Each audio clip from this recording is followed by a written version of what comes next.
হাদিস শরীফের মধ্যে আসছে আল্লাহ পাক রব্বুল আলামিন যখন কোনো ব্যক্তি নামাজ পড়ে, নামাজ আদায় করে, সুন্দরভাবে নামাজ আদায় করে, এমন ব্যক্তির জন্য একজন ফেরেশতা আল্লাহ তাআলা নির্ধারণ করেন। ওই ফেরেশতা জান্নাতের মধ্যে একটা নহর থাকবে, জান্নাতের নহরের মধ্যে ওই ফেরেশতা ডুব দেয়। ডুব দেওয়ার পরে ওই ফেরেশতা আবার উঠে যখন দাঁড়ায়, ওই শরীর থেকে যত ফোঁটা পানি পড়ে একজন নামাজীকে আল্লাহ পাক রব্বুল আলামিন তত সওয়াব দান করেন। সুবহানাল্লাহ। নামাজ পড়লে সওয়াব আছে না নাই? আল্লাহর হাবিব সাল্লাল্লাহু আলাইহি ওয়াসাল্লাম একবার তিনি শীতের মৌসুমে যাইতেছিলেন। শীতের মৌসুমে সাথে সাহাবী ছিলেন আবু যর রাদিয়াল্লাহু তাআলা সাথে ছিলেন। শীতের মৌসুমে গাছের পাতাগুলো এমনি খসে পড়ে যায় কি যায় না বলেন? হ্যাঁ, পাতাগুলো ঝরে পড়ে যায়। তো আল্লাহর হাবিব সাল্লাল্লাহু আলাইহি ওয়াসাল্লাম একটা গাছের ডাল ধরে নাড়া দিলেন, ফলে পাতাগুলো আরো ঝরে পড়ে যেতে লাগলো। আল্লাহর হাবিব সাল্লাল্লাহু আলাইহি ওয়াসাল্লাম আবু যরকে বললেন, আবু যর শোনো, কোন নামাজি ব্যক্তি যখন সুন্দরভাবে ওযু করে নামাজ আদায় করে, ওই ব্যক্তির আমলনামা থেকে এই গাছের পাতা যেমন ঝরে যায়, ওই ব্যক্তির আমলনামা থেকে তার সমস্ত গুনাহগুলো এইভাবে ঝরে যায়। সওয়াব আছে না নাই? নামাজ পড়লে গুনাহ ঝরে যায়। এরপর আল্লাহর হাবিব সাল্লাল্লাহু আলাইহি ওয়াসাল্লাম নামাজি ব্যক্তির আরো দৃষ্টান্ত দিয়েছেন। কেমন দৃষ্টান্ত দিয়েছেন? বলেন, একজন ব্যক্তির বাড়ির সামনে যদি একটা নহর থাকে, একটা সুন্দর চলমান স্বচ্ছ পানির নহর, আমাদের মতো এরকম নহর না যেটা শীতের দিন আসলে কাছেও যাওয়া যায় না, পরিষ্কার একটা নহর, চলমান পানি, এমন পানির ভিতরে ওই ব্যক্তি যদি প্রতিদিন 5 বার করে গোসল করে, বলেন তো এই ব্যক্তির শরীরে কোনো ময়লা থাকতে পারে নাকি? এই ব্যক্তির শরীরে কোনো ময়লা থাকবে নাকি? আল্লাহর হাবিব সাল্লাল্লাহু আলাইহি ওয়াসাল্লাম বলেন, একজন ব্যক্তি যদি 5 ওয়াক্ত নামাজ পড়ে, তার আমলনামায়ও এই গোসলকারী ব্যক্তির শরীরে যেমন কোনো ময়লা থাকতে পারে না, ওই নামাজি ব্যক্তির শরীরেও ওই নামাজের নামায়ও কোনো গুনাহ থাকতে পারে না। সুবহানাল্লাহ। তো নামাজ পড়া দরকার আছে নাকি ভাই? ওয়াকালা তাআলা ফি শানি হাবিবিহি ইন্নাল্লাহা ওয়া মালাইকাতাহু ইউসাল্লুনা আলান নবী ইয়া আইয়ুহাল্লাযীনা আমানু সাল্লু আলাইহি ওয়া সাল্লিমু তাসলিমা। দুরূদ শরীফ। اللهم صل على محمد وعلى آل محمد كما صليت على إبراهيم وعلى آل إبراهيم إنك حميد مجيد. اللهم بارك على محمد وعلى آل محمد كما باركت على إبراهيم وعلى آل إبراهيم إنك حميد مجيد. بلغ العلا بكماله كشف الدجى بجماله حسن الجميع بصاله صلوا عليه وعليه. لا إله إلا الله لا إله إلا الله لا إله إلا الله لا إله إلا الله لا إله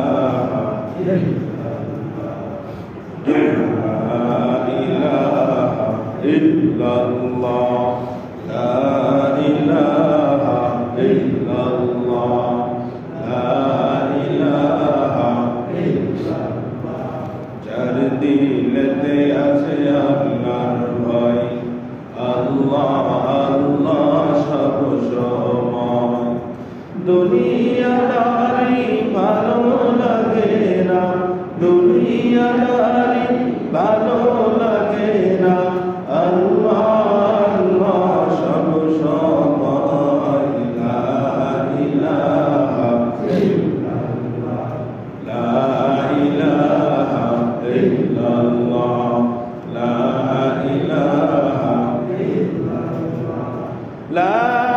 ইলাহা ইল্লাল্লাহু মুহাম্মাদুর রাসূলুল্লাহ সাল্লাল্লাহু আলাইহি ওয়াসাল্লাম।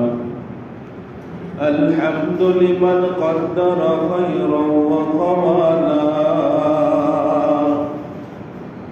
الحمد لمن قدر خيرا وقوالا والشكر لمن صور حسنا وجمالا والشكر لمن صور حسنا وجمالا فرد صمد عن صفة الخلق بريء رب أزلي خلق الخلق كمالا رب أزلي خلق الخلق كمالا لا زد ولا ند ولا حد لمولى الآن كما كان ولم يلق سوالا الآن كما كان ولم يلق زوالا الحمد لله আল্লাহ রাব্বুল আলামিনের দরবারে লাখ কোটি শুকর ও সুজুদ যে আল্লাহ রাব্বুল আলামিন আমাদের সবাইকে জুমার নামাজ আদায় করতে আসবার তৌফিক দান করেছেন, সুস্থ রেখেছেন। আমরা সকলে সেই মহান মালিকের দরবারে কালিমাত শুকর আদায় করি, সকলেই বলি আলহামদুলিল্লাহ। সম্মানিত মুসল্লিয়ানে কেরাম, আমরা আলোচনা করতেছিলাম প্রকৃত মুসলমানের পরিচয়। প্রকৃত মুসলমানের পরিচয় আমরা গত সপ্তাহে বিষয়ে আমরা কিছু আলোচনা করেছি। প্রকৃত মুসলমানের যে কয়টা পরিচয় আছে এর মধ্যে সব থেকে অন্যতম প্রধানতম বৈশিষ্ট্য হল সে নামাজি হবে। মুসলমান যে নামাজি হবে সে, বলেন মুসলমান যে নামাজি হবে সে, মুসলমান যে নামাজি হবে সে। এজন্য নামাজের সাথে আমাদের অঙ্গাঙ্গিভাবে সম্পর্ক থাকা চাই। নামাজের সাথে আমাদের খুব গুরুত্বপূর্ণ সম্পর্ক রয়েছে। মুসলমানদের সাথে নামাজের গুরুত্বপূর্ণ সম্পর্ক রয়েছে। আল্লাহ রাব্বুল আলামিন এক জায়গায় মুমিনের পরিচয় দিতে গিয়ে বলতেছেন, قد أفلح المؤمنون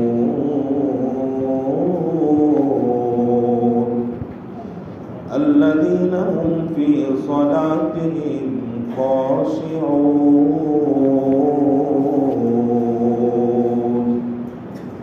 আল্লাহ বলতেছেন মুমিন, قد أفلح المؤمنون, মুমিনরা সফল কাম হয়েছে।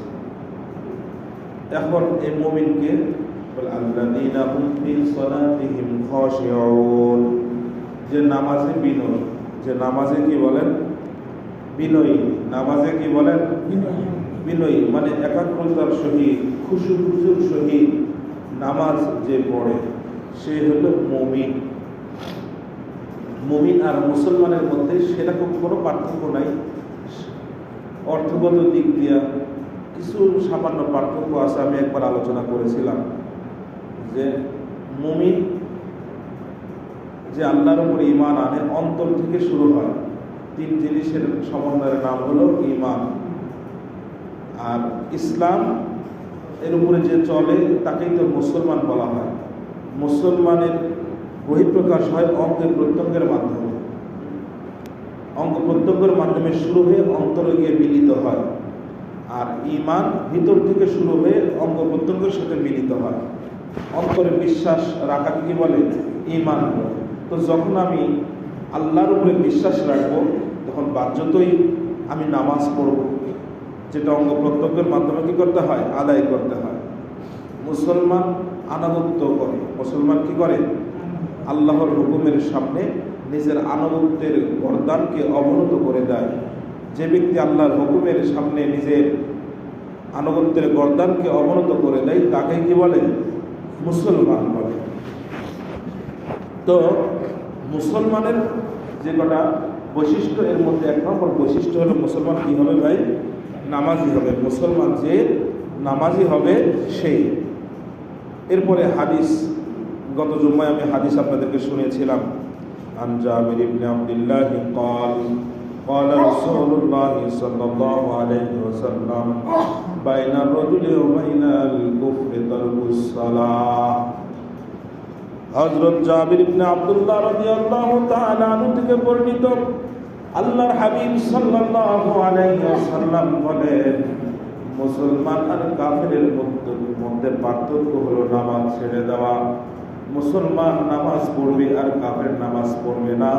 সুতরাং যে ব্যক্তি নামাজ ছেড়ে দেয় সে কাফেরের কাজ করে। কথা বলেন ঠিক কিনা? এটা হাদিসের ডাইরেক্ট তরজমা। যদিও ইমামে আজম আবু হানিফা রাহমাতুল্লাহি আলাইহি উনি হাদিসের একটু তাফসীর করছেন, হিলা করছেন, ব্যাখ্যা করছেন। উনি বলেন যে নামাজ তরক করার অর্থ হলো নামাজ অস্বীকার করা। তা না হইলে আমাদের খবর আছে। ইমাম আবু হানিফার এই ব্যাখ্যা যদি না থাকতো, উনি যদি এই ব্যাখ্যাটা না করতেন, বিভিন্ন হাদিস উনি মন গড়া ব্যাখ্যা করেন নাই, বিভিন্ন হাদিস গবেষণা করে এই হাদিসের তিনি ব্যাখ্যায় বলেছেন যে নামাজ ছেড়ে দেওয়া মানে হলো নামাজ অস্বীকার করা। তো নামাজ ছেড়ে দিলে কেউ কাফের হয় না। আমরা যে নামাজ ছেড়ে দেয় তাকে কাফের বলি নাকি, যে তুই কাফের হয়ে গেছো? কিন্তু হাদিসের ভাষ্য ডাইরেক্ট। রাসূল বলছেন মুসলমান আর কাফেরের মধ্যে পার্থক্য কি? নামাজ ছেড়ে দেওয়া। এরপর আরেকটা হাদিস, قال رسول الله صلى الله عليه وسلم من ترك الصلاة متعمدا فقد كفر। আল্লাহর হাবিব সাল্লাল্লাহু আলাইহি ওয়াসাল্লাম বলেছেন, যে ব্যক্তি নামাজ তরক করবে, নামাজ ছেড়ে দিবে ইচ্ছাকৃতভাবে, ফাকাদ কাফার, সে কাফেরের কাজ করলো, কুফরি করলো। বলেন নাউযুবিল্লাহ। ইচ্ছাকৃতভাবে নামাজ ছেড়ে দেয় এরকম মানুষের সংখ্যা মনে হয় আমাদের গামদারিয়াতে নাই। আছে নাকি বলেন? এত কথা বলে না, কথা বলে না, আছে না নাই? ইচ্ছাকৃতভাবে নামাজ ছেড়ে দেয়, দোকানে আড্ডা দেয়, বিভিন্ন কাজে ব্যস্ত, দোকানে বসে বসে টেলিভিশন দেখে, লুডো খেলে, দাবা খেলে, এভাবে খেলতামাশায় নিজের জীবনের মূল্যবান সময়গুলো নষ্ট করে। আজান, ৫ ওয়াক্ত নামাজের সময় আজান হয়, মুয়াজ্জিন ডাকে, আসো নামাজের দিকে, আসো সফলতার দিকে, আল্লাহ বড়, আল্লাহ বড়। এইভাবে মুয়াজ্জিন প্রতিনিয়ত ৫ বার ডাকে। মানুষ যখন ঘুমায় থাকে মাইক দিয়ে আওয়াজ দিয়ে ডাক দেয়, আসসালাতু খায়রুম মিনান নাওম, বলে ঘুম হইতে নামাজ শ্রেষ্ঠ, ঘুম হইতে নামাজ উত্তম। আসো কল্যাণের দিকে, আসো নামাজের দিকে। এভাবে প্রতিনিয়ত মুয়াজ্জিন ৫ বার করে ডাক দেয়। দেয় কি দেয় না বলেন? এটা কিন্তু বড় একটা তাবলীগ, এটা একটা বড় কি? আল্লাহ বলেন, ওয়ামান আহসানু কওলান মিম্মান দাআ ইলাল্লাহি ওয়া আমিলা সালিহান ওয়া ক্বালা ইন্নানি মিনাল মুসলিমিন। আল্লাহু আকবার। আল্লাহ ডাক দিয়ে বলেন, ওয়ামান আহসানু কওলান মিম্মান দাআ ইলাল্লাহ, ওই ব্যক্তির থেকে আর কার কথা উত্তম হইতে পারে যে ব্যক্তি মানুষকে আল্লাহর দিকে ডাকে। বলেন সুবহানাল্লাহ। মানুষকে কার দিকে ডাকে? আপনি কয়বার ডাকেন মানুষকে আল্লাহর দিকে? সপ্তাহে একদিন গাছতে বের হন, ঠিক কিনা ভাইরা? হঠাৎ যদি কারোর সাথে একটু দেখা হয়, বলে ঠিক আছে নামাজ পড়ি, নামাজ পড়েন, নামাজ পড়েন, আসেন আল্লাহর দিকে, আসেন আল্লাহর ঘরের দিকে আসেন, এরকম বলার সময় শুধু কিন্তু সকলে হয় না, ঠিক কিনা ভাইরা? কিন্তু মুয়াজ্জিন প্রতিনিয়ত ৫ ওয়াক্ত মানুষকে ডাকে, আসো আল্লাহর দিকে, আসো আল্লাহর বরকতের দিকে ডাক দেয়, প্রতিনিয়ত ঘোষণা করে। আবার এদিকে আল্লাহ তাআলা কোরআনের মধ্যে ঘোষণা করলেন, ওই ব্যক্তির কথার থেকে উত্তম কথা আর কার হইতে পারে যে মানুষকে আল্লাহর দিকে ডাকে। ওয়াকালা ইন্নানি মিনাল মুসলিমিন, আর বলে যে আমি মুসলমানদের মধ্য থেকে একজন।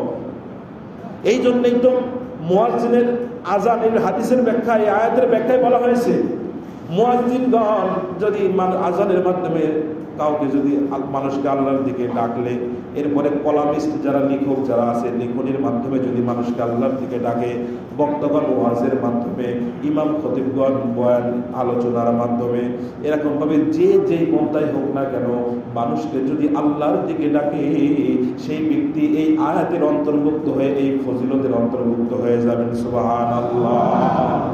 সেই ফজিলতের অধিকারী হয়ে যাবে।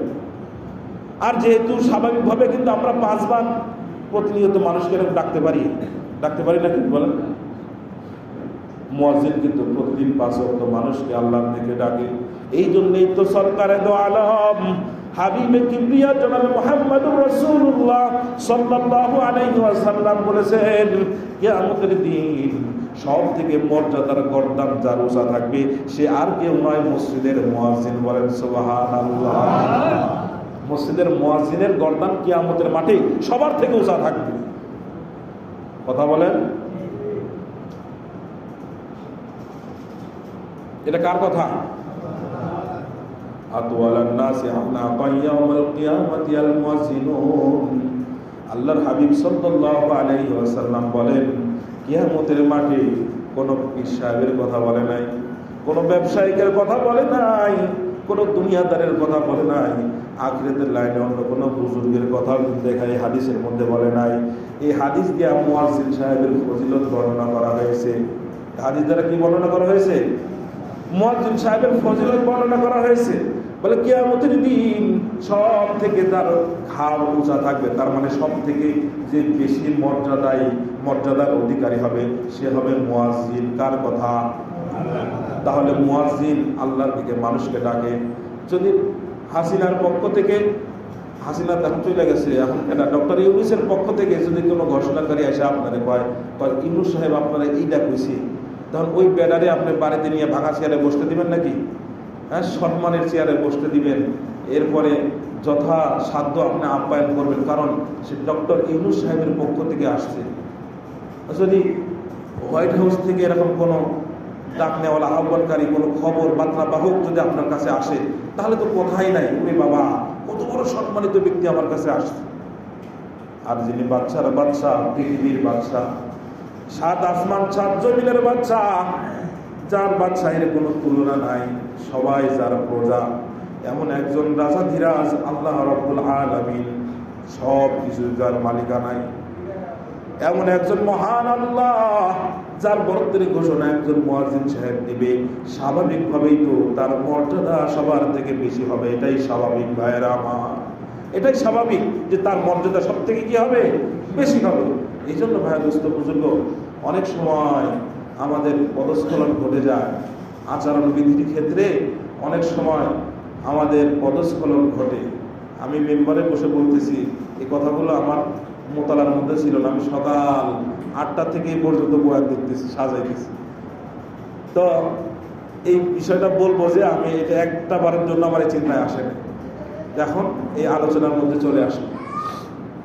তাহলে মুয়াজ্জিন সাহেব যিনি হবেন এবং আল্লাহ বরত্বের দিকে যিনারা ডাকবেন এবং এর সাথে যারা সংশ্লিষ্ট, এদের সাথে আমাদের আচরণবিধি খুব সম্মানজনক হওয়া চাই। ঠিক কিনা ভাইয়েরা আমার? বলেন, মনে থাকবে তো ইনশাআল্লাহ? তো যে কথা বলতেছিলাম, হাদিস শরীফের মধ্যে হাদিসের ব্যাখ্যায় ইমাম আবু হানিফা রাহমাতুল্লাহি আলাইহি বলছেন যে নামাজ ছেড়ে দেওয়ার অর্থ হলো নামাজকে অস্বীকার করা। নামাজকে কি করা? অস্বীকার করা। কোনো ব্যক্তি যদি নামাজকে অস্বীকার করে তাহলে সে সাথে সাথে কি হয়ে যাবে? কাফের হয়ে যাবে। কি হয়ে যাবে? কাফের হয়ে যাবে। নামাজ ছেড়ে দিলে কাফের হবে না। উনি বিভিন্ন হাদিস গবেষণা করে এই ব্যাখ্যাটা করছেন। কথা বুঝে আসছে নাকি ভাই? তা না হলে প্রতিদিনই আমাদের বউ তালাক হয়ে যেত। যে ব্যক্তি একক তো নামাজ ছেড়ে দিবে, মনে করেন বউ বাড়িতে নামাজ পড়ছে, জামাই নামাজ পড়ে নাই, তো স্বামী যদি কাফের হয়ে যায় তাহলে কি বিবাহ ঠিক থাকে নাকি? বিবাহ ঠিক থাকে? চিন্তা করার বিষয়। ও হানিফা বদিমামে বাসফা আসরাজে উম্মাতানে মুস্তফা। ইমাম আবু হানিফার সমালোচনা অনেকে করে। ইমাম আবু হানিফা উনি কত বড় ফকিহ, উনি কত গভীর জলের মাছ, এটা ওনার জ্ঞান পর্যন্ত সমালোচকদের পৌঁছাও সম্ভব। সুবহানাল্লাহ। তাহলে নামাজ কত বড় গুরুত্বপূর্ণ। আল্লাহ রসুলের হাদিসের মধ্যে কোনো শর্ত শরায়ত উল্লেখ করেন নাই, ডাইরেক্ট আল্লাহর হাবিব সাল্লাল্লাহু আলাইহি ওয়াসাল্লাম বলে দিয়েছেন যে ব্যক্তি ইচ্ছাকৃতভাবে এক ওয়াক্ত নামাজ তরক করবে সে কাফের হয়ে যাবে। বলে নাউজুবিল্লাহ। হাদিস তো শুনলাম, বয়ান তো শুনলাম, ইনশাআল্লাহ আসরের থেকে আর কেউ আসবো না নামাজ। যারা নিয়মিত পারমানেন্ট পড়তেছে তারা পড়বো, বাকিরা আসবো না। কি বলেন? হাদিসের থেকে শিক্ষা এটা নাকি? কথা বলেন তো। জুমার নামাজে মুসল্লি হয়, আসর মাগরিব এশা ফজরে হয় না কেন? বলেন।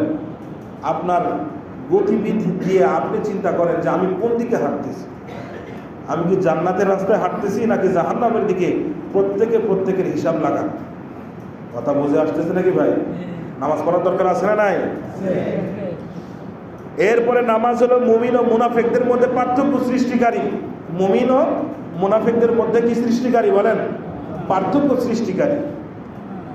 আল্লাহ পাক রব্বুল আলামিন বলেন ফাওয়াইলুল লিল মুসাল্লিন আল্লাযীনা হুম আন সালাতিহিম সাহুন আল্লাযীনা হুম ইউরাউন।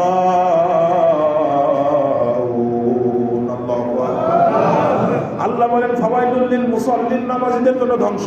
নাউযুবিল্লাহ। নামাজীদের জন্য কি ধ্বংস? কথা বলেন, নামাজীদের জন্য কি? কোন নামাজ সেটা জানার দরকার আছে না নাই? ওয়াজ অর্ধেক শুনে চলে গেলে হইব? আল্লাহ বলছেন ওয়ালা তাকরাবুস সালাহ, তোমরা নামাজের কাছেও যাইও না। এর পরের আয়াত না শুনে দৌড় দিছে বেড়াই বাড়িতে, আল্লাহ কইছে আর নামাজের কাছেও না যাইতে। কিন্তু আল্লাহ এর পরে বলছেন ওয়ালা তাকরাবুস সালাহ ওয়া আনতুম সুকারা, নেশাগ্রস্ত অবস্থায় তোমরা নামাজের কাছেও। নেশাগ্রস্ত অবস্থায় এটা না শুনে দৌড় দিছে, আল্লাহ কইছে আর কি করা লাগবো না? নামাজ পড়া লাগবে। আল্লাহ বলেন ফাওয়াইলুল লিল মুসাল্লিন, নামাজীদের জন্য ধ্বংস। কোন নামাজীদের জন্য ধ্বংস? আল্লাযীনা হুম আন সালাতিহিম সাহুন, যারা নিজেদের নামাজের ব্যাপারে উদাসীন। নামাজের ব্যাপারে কি উদাসীন? উদাসীনের ব্যাখ্যা বহুত আছে। উদাসীনের ব্যাখ্যা বহুত আছে। নামাজ কয় রাকাত খবর নাই, ইমাম সাহেব নামাজ পড়ায়, ইক্তেদাইতু বিহাদাল ইমাম, এটা বইলা সব ইমামের উপরে দায়িত্ব ফেলাই দিছি। ইমাম সাহেব যদি 3 রাকাতে সালাম ফিরাই দেয়, মুসল্লিরাও ফেরাই দেয়, কয় রাকাত নামাজ চলতেছে কোনো খবর নাই। এই হলো নামাজের অবস্থা। নামাজের কি অবস্থা? ঘটনা মনে আছে, অনেক ভাই কৌতূহল করে বলে, কি বলে? বলে নামাজ সালাম ফিরাইছি ইমাম সাহেব 3 রাকাতে, এখন নামাজ 3 রাকাত না 4 রাকাত? প্যাস লাগছে। কিছু মুসল্লি কয় নামাজ পুরোপুরি 4 রাকাতে হয়েছে, আর কিছু মানুষ কয় নামাজ কয় রাকাত হয়েছে? 3 রাকাত হয়েছে। এখন একজন লোক খুব বলিষ্ঠ কণ্ঠে দাঁড়ায় বলতেছে নামাজ 3 রাকাতই হয়েছে। বলে বাবা এত পাকা ইমান, তোমার কারণ কি? বলে আমার 4টা দোকান আছে, প্রথম রাকাতে প্রথম এক দোকানের হিসাব শেষ করছি, দ্বিতীয় রাকাতে দ্বিতীয় দোকানের হিসাব শেষ করছি, তৃতীয় রাকাতে তৃতীয় দোকানের হিসাব শেষ করছি, এখন আমার 4 নম্বরের দোকান বাকি আছে। 4 নম্বরের দোকানের হিসাব এখনো যেহেতু শেষ হয় নাই, সুতরাং 4 নম্বর রাকাতও কি হয় নাই? শেষ হয় না। এই জন্য আমি গ্যারান্টি দিয়ে বলতে পারি নামাজ কয় রাকাত? 3 রাকাত। এই যদি নামাজের অবস্থা হয়, তাহলে এই নামাজ কি আসল প্রকৃত মুমিনের নামাজ হলো না মুনাফিকের নামাজ হলো? বলেন। এলা মুনাফিকদের নামাজের বৈশিষ্ট্য সম্পর্কে আল্লাহ তাআলা বলতেছেন ফাওয়াইলুল লিল মুসাল্লিন, এমন নামাজীদের জন্য ধ্বংসের কথা বলছে। আর 2-1 তো ভুল হতে পারে, পারে কি পারে না বলেন? কিন্তু একজনের 2-1 তো স্মরণ থাকার দরকার। হ্যাঁ, ফাওয়াইলুল লিল মুসাল্লিন আল্লাযীনা হুম আন সালাতিহিম সাহুন, যারা নিজেদের নামাজের ব্যাপারে উদাসীন। নামাজ কয় রাকাত বলতে পারে না, নামাজের ফরজ কোনটা ওয়াজিব কোনটা কিছুই বলতে পারে না, অথবা তো সময় সময় নামাজ পড়ে, সময় সময় ছাইড়া দেয়। জোহরের সময় খবর নেই, কিরে নামাজ পড়ি না, ও খেয়াল নাই রে, ব্যস্ত ছিলাম। উদাসীন। উদাসীন কথা বুঝে আসছে নাকি ভাই? যারা উদাসীনতার সাথে কি পড়ে? নামাজ পড়ে। নামাজের ব্যাপারে যারা কি উদাসীন। আল্লাযীনা হুম ইউরাউন, এরপরে আরেকজন নামাজের ব্যাপারে ধ্বংসের কথা বলছেন, যারা মানুষকে দেখানোর জন্য নামাজ পড়ে। বলেন নাউযুবিল্লাহ। নামাজ পড়বো কার জন্যে? কাকে দেখানোর জন্য নামাজ পড়বো?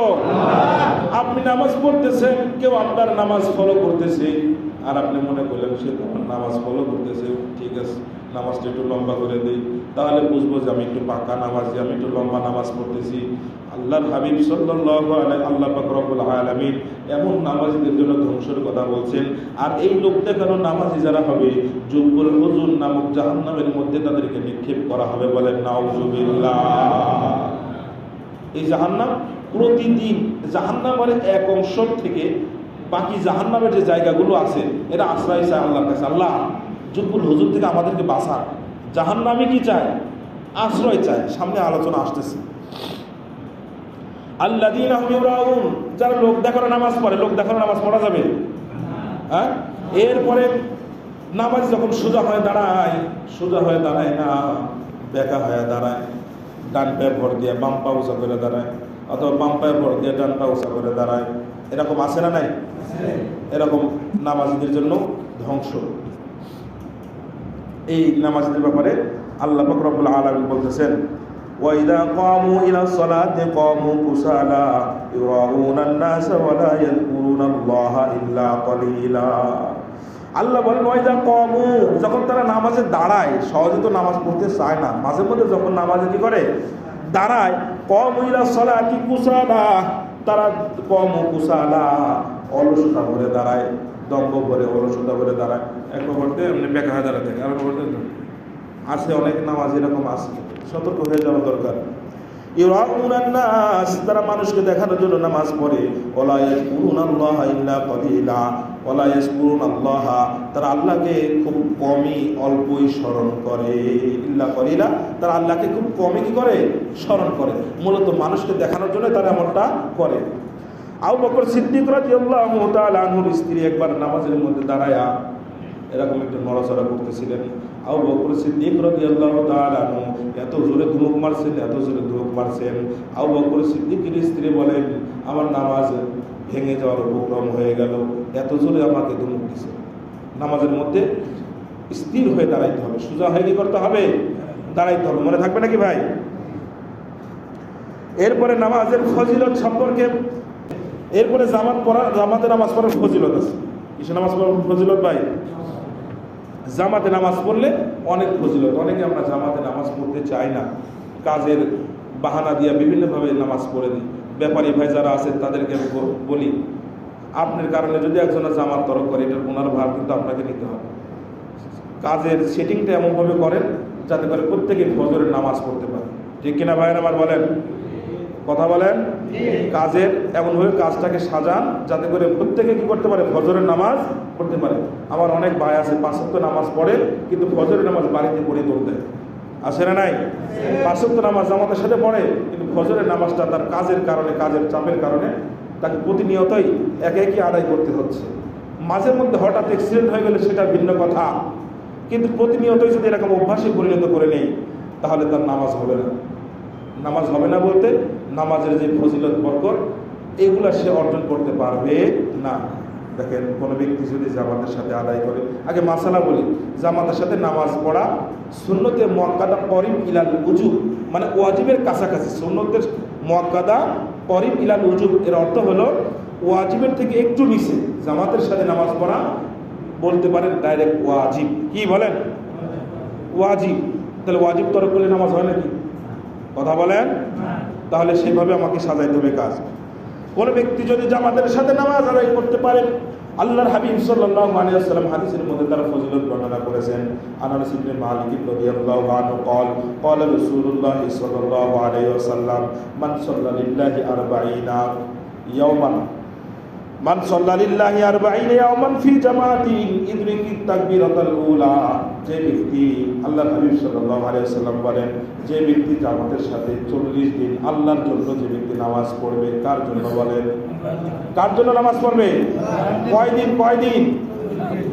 40 দিন। যে ব্যক্তি তাকবীরে উলার সাথে, মাত তাকবীরাতুল উলা, তাকবীরে উলার সাথে যে ব্যক্তি 40 দিন আল্লাহর জন্যই নামাজ পড়বে, আল্লাহর হাবিব সাল্লাল্লাহু আলাইহি ওয়াসাল্লাম বলেন, কুতিবাত লাহু বারাতান, তার জন্য 2টা পরওয়ানা লেখা হবে। বলেন সুবহানাল্লাহ। কয়টা পরওয়ানা লেখা হবে? 2টা পরওয়ানা লেখা হবে। একটা পরওয়ানা হলো বারাতুম মিনান নার, জাহান্নাম থেকে মুক্তির পরওয়ানা, অর্থাৎ লিখে দেওয়া হবে অমুক ব্যক্তি আর জাহান্নামে প্রবেশ করবে না। সুবহানাল্লাহ। আরেকটা হলো বারাতুম মিনান নিফাক, মুনাফিকির দরজা থেকে তার নাম কাটা দেওয়া হবে। এই ব্যক্তি মুনাফিক না, এই ব্যক্তি কি নয়? মুনাফিক নয়। তাহলে 40 দিন জামাতের সাথে নামাজ আদায় করে আমলটা করা যাবে তো ইনশাআল্লাহ। মাঝে মধ্যে করার দরকার। যেমন 40 দিন তাকবীরে উলার সাথে আমি কি করব? জামাতের সাথে আল্লাহর জন্য কি করব? নামাজ পড়ব। এটা করা যাবে তো ইনশাআল্লাহ। এরপরে নামাজের আদেশ আল্লাহ পাক রব্বুল আলামিন সবাইকে দিয়েছেন। কোনো মহিলার কোলে ছোট বাচ্চা একটু পরে পরে প্রস্রাব করে দেয়, ছোট বাচ্চা, বড় মানুষের প্রস্রাব যেমন নাপাক, ছোট বাচ্চাদের প্রস্রাবও নাপাক, বারবার পবিত্রতা অর্জন করাও কষ্ট, কিন্তু এরপরেও এই মহিলার উপরে নামাজ আল্লাহ মাফ করেন না। নামাজ কষ্ট হলে তাকে কি করতে হবে? পড়তে হবে। নামাজের জন্য আলাদা ড্রেস রাখতে হবে। আল্লাহ পাক রব্বুল আলামিন বলেন, ওয়া'মুর আহলাকা বিস-সালাহ ওয়াসতাবির আলাইহা লা নাসআলুকা রিজকা নাহনু নারযুকুক। আল্লাহ পাক রব্বুল আলামিন সেই হাবিবকে বলেন, ওয়া'মুর আহলাকা বিস-সালাহ, ও নবী আপনি আপনার পরিবারকে নামাজের নির্দেশ দেন। কয়জন আছেন প্রতিনিয়ত নিজের বিবি, নিজের মেয়ে, নিজের ছেলেদেরকে নামাজের নির্দেশ দেন? কয়জন আছেন বলেন? এই আমলটা করছেন? এই নামাজ পড়ছো আব্দুল্লাহ রহমান, নামাজ পড়ছো, নামাজ পড়ে নাও। রান্না একটু দেরি হোক, এই কাজটা একটু দেরি হোক, নামাজ পড়ো। নামাজের তাকিদ দেওয়ার নির্দেশ কার? আল্লাহ। এ কথা কে বলছেন? আল্লাহ তার রসুলকে বলতেছেন আপনি আপনার পরিবারকে নামাজের নির্দেশ দেন। রসুলের পরিবার শ্রেষ্ঠ আমাদের মতো নাকি? রসুলের পরিবার নাকি উম্মাহাতুল মুমিনিন, মুমিনদের মা, তাদেরকে আল্লাহ রসুল আল্লাহ পাক রব্বুল আলামিন নির্দেশ দিচ্ছেন যে আপনি আপনার পরিবারকে নামাজের নির্দেশ দেন। আর আমি আর আপনি তো আপনার পরিবারকে নামাজের নির্দেশ দেওয়ার প্রয়োজন মনে করি না, দিয়েও না। এটা কার কথা ভাই? আল্লাহর কথা। ওয়াসতাবির আলাইহা, এবং এর উপরে অটল থাকেন। এরপরে আল্লাহ তাআলা বলতেছেন, লা নাসআলুকা রিজকা, নবী গো আমি আপনার কাছে রিজিক চাই না, নাহনু নারযুকুক, বরঞ্চ আমি তো আপনাকে রিজিক দান করব। অনেক মানুষ আছে রিজিকের তাগিদে নামাজ ছেড়ে দেয়। রিজিকের কারণে কি ছেড়ে দেয়? নামাজ ছেড়ে দেয়। রিজিকের ধান্দায় এমনভাবে লিপ্ত যে নামাজ পড়ার কি পায় না? সময় পায় না। বেনামাজের অবস্থাটা বলে আমি শেষ করে দিচ্ছি। বেনামাজের অবস্থা কেমন হবে? আল্লাহ পাক রব্বুল আলামিন বলেন, ওয়ালা তামুতুন্না ইল্লা ওয়া আনতুম মুসলিমুন, তোমরা পরিপূর্ণ মুসলমান না হয়ে মৃত্যুবরণ করিও। মুসলমান না হয়ে মৃত্যুবরণ করা যাবে? মুসলমান না হয়ে মৃত্যুবরণ করা যাবে না। এখন মৃত্যু কবে আসবে আমরা সবাই জানি তো, নাকি বলেন? এদিকে আল্লাহর নির্দেশ মুসলমান না হয়ে মৃত্যুবরণ করিও না, তার মানে সদা সর্বদা সেভাবে প্রস্তুতি নিয়ে থাকতে হবে। ভাইয়ের আমার, মুসলমান না হয়ে মৃত্যুবরণ করো না। এই মাসালার থেকে একজন বড় ইমাম, আব্দুল কাদের জিলানী রহমাতুল্লাহি আলাইহি, বড় একজন বুজুর্গ, এনাকে আপনারা সবাই চিনেন। আব্দুল কাদের জিলানীর নাম শুনেন নাই এমন কেউ আছেন? আছেন নাকি এরকম? আব্দুল কাদের জিলানী রহমাতুল্লাহি আলাইহি বলেন, কোন বেনামাজি যে নামাজ পড়ে না তাকে মুসলমানদের কবরে দাফন যেন না করা হয়। নাউজুবিল্লাহ বলেন। বেনামাজিকে মুসলমানদের কবরে দাফন করতে কি করতেছেন উনি? কারণ ওর কবরে তো আযাব হবে, ওর কবরে কি হবে? ওর কারণে অন্য মানুষদের কি হবে? কষ্ট হবে। হবে কি হবে না বলেন? বেনামাজিদের জন্য আলাদা একটা কবর যদি থাকতো, কবরস্থান, যেটা বেনামাজির কবরস্থান, এটা বেনামাজিদের কবরস্থান, তাহলে মানুষের ভিতরে মনে একটু আতঙ্ক কাজ করবে যে এখানে কোনো নামাজিকে দাফন করা হবে না, এখানে শুধু ওই ব্যক্তিদেরকে দাফন করা হবে যারা বেনামাজি। এরকম একটা গোরস্থান থাকার দরকার, কি মনে করেন? হ্যাঁ, তাহলে আমার মনে হয় গাদ্দারিয়াতে কেউ আর বেনামাজি থাকবো না। কি ভাইয়ের আমার, বেনামাজির কবরে কেউ যাবেন? বেনামাজির কবরস্থানে আমরা কেউ যাইতে চাই বলেন? হ্যাঁ, আবার নামাজও পড়বো না, যাইতেও চাই না, নামাজও পড়বো না। তো এর আমাদের সতর্ক থাকার দরকার। এরপরে কবরে ডাক দেয়, প্রতিদিন কবরে যাইতে হবে প্রত্যেককে, এটাকে অস্বীকার করতে পারবে? কবর প্রতিদিন ডাক দেয়। কি বলে ডাক দেয় জানেন? কবর প্রতিদিন হাদিস শরীফের মধ্যে আসছে, আল্লাহর হাবিব সাল্লাল্লাহু আলাইহি ওয়াসাল্লাম বলেন, কবর প্রতিদিন মানুষকে ডাক দেয়, আনা বাইতুল ওহদা, আমি একাকিত্বের ঘর, আমি একাকিত্বের ঘর, আনা বাইতুল জুলমাত, আমি অন্ধকারের ঘর, আনা বাইতুল হাইয়্যি ওয়ালা করাব, আমি সাপের ঘর, বিচ্ছুর ঘর, আমি একাকিত্বের ঘর। কবরে যার যার কবরে একা একাই থাকতে হয়। হ্যাঁ, কবরে কেউ সাথে যায় নাকি বলেন? কবরে চিৎকার করলেও কেউ শুনতে পায় বলেন? হাদিস শরীফের মধ্যে আসছে, বেনামাজির কবরে অথবা যাদের কবরে আযাব হয়, এই আযাবের কথা যদি কোনো মানুষ শুনতে পাইত, জিন জাতি আর পশু পাখি এরা কিন্তু ঠিকই শুনতে পায়, কিন্তু মানুষ এটা শুনতে পায় না। না, মানুষ আর জিন জাতি এরা ছাড়া বাকি সব মাখলুকাত এই জিন জাতি এই কবরের আযাবের কথা শুনতে পায়। যদি কোনো মানুষ কবরে আযাব দেখতে পাইতো, যদি কোনো মানুষ কবরের চিৎকার আযাব যার হচ্ছে তার আর্তনাদ যদি কোনো মানুষ শুনতে পাইতো, তাহলে কোনো লাশ দাফন করার জন্য কেউ আর কবরের মধ্যে নামতো না। কবরের মধ্যে দুজন নামে না ধরার জন্য, কেউ নামতো না কবরের মধ্যে, লাশগুলো উপরেই থেকে যাইতো। কবরের মধ্যে এত ভয়ঙ্কর শাস্তি হয়। এই জন্য ভাইয়া দোস্ত বুঝুক, আমাদের এই নামাজ ঠিক করার দরকার আছে না নাই বলেন? আল্লাহ পাক রব্বুল আলামিন আমাদের সবাইকে 5 ওয়াক্ত নামাজ জামাতের সাথে আদায় করবার তৌফিক দান করেন। সকলে বলে আমিন। ওয়া আখির দাওয়ানা আলহামদুলিল্লাহি রাব্বিল আলামিন।